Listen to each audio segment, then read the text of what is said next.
Hey, good afternoon, everybody. It's Mike with smartoptiontrading.com. It is Wednesday, the 3rd of January. This is our midweek update. It goes out to all my members and everybody for free. Members, if you've been with me for 6 months, my 2024 Outlook is free. Just request it. Most of you have gotten it already. Anybody else, if you're interested, my Outlook this year is about 46 pages. It talks about what I'm looking for the market this year, what things that could be good for it, what things might be red flags or black flags to watch out for. And then we go over sector by sector and 20 plus names that I think can outperform the market, including charts with levels, some option ideas if that's what you want to do, and different places also and targets to get out. So if you're interested, come on over to link in the description below. $99 one-time payment, or if you want, I have a special 3 months of the trading room and the report for $300. That's a $249 saving. Smartoptiontrading.com. Link is right off of there. Okay, enough of that. Let's talk about the SPY today and this week and what's been going on here. And so far, the first two trading days this week have been pretty lackluster in terms of much going on. We gapped down yesterday. We chopped around after we gapped down. This morning, we did the same thing, right? We rolled over, we gapped down, and we had a very tight range here. We had the Fed minutes.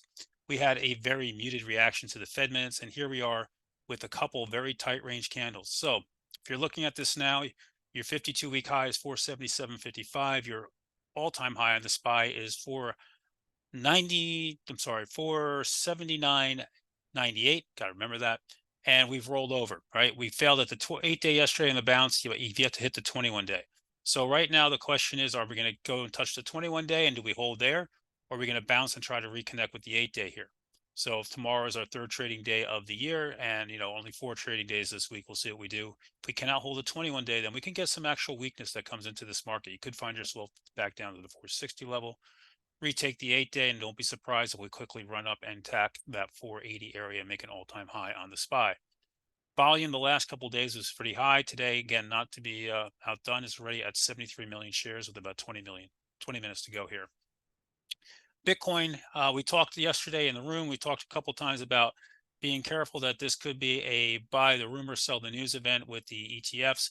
We're expecting to hear whether they're going to approve, the SEC is going to approve these ETFs shortly, but you can see here, all of a sudden this morning, we got this massive sell off on volume for no reason.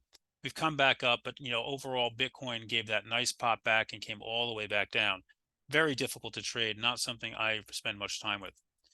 If you're asking what was going on today and what we were trading in today, I'm in some Walmart. Walmart is kissing this gap here. I got some contracts on this. Gave them some room. They're down just a little bit here. We'll see what it wants to do. But overall, I like it to try to push back into this gap. I have February calls, so I have plenty of time there. Google was a nice trade today. Nice big Vulcan candle. Bounced right off the 21-day this morning and went back and pretty much engulfing most of the upper half of yesterday's candle and closing right here near the highs. Nice to see that. Energy had a great name. ExxonMobil's leading there. The energy, nice bounce here as the Middle East is getting more tensions and oil is starting to push back up here a little bit. Microsoft had a big bounce early. Didn't reclaim anything. Still saying in this channel, Microsoft is still very, very tight. This name's getting ready to move. When Bollinger Bands get this tight, we know a big move's coming up. Some of the big biotech names were on the move again, or pharma names. Lilly pushing back, not far from the all-time high. Amgen, might find that in my report, new all-time high there. Merck gave a day two after yesterday as well, nice gap and go. So again, continued strength in some of these big bio names. Are running for safety here right now. They're buying names with good dividends, seeing just a little rotation here. And while that's going on, we see names like Apple continue to be weak and getting beaten up under the 50-day here. AMD, not much of a bounce today, under the 21-day now there. NVIDIA tried to bounce a couple times, couldn't hold it, also under the 21-day. So we're seeing a lot of little weakness here. Meta also swinging to the 21-day here. So, it's a very hit or miss names in tech right now. So with that said, tomorrow morning we have jobless claims and ADP employment report. We have non-farm payroll on Friday for you guys in the room. I'll open that early on Friday morning for that. So we'll see what we get. Earnings season kicks in on the 12th. That's when we have the first big day of earnings. So we have about 2 weeks to go to that.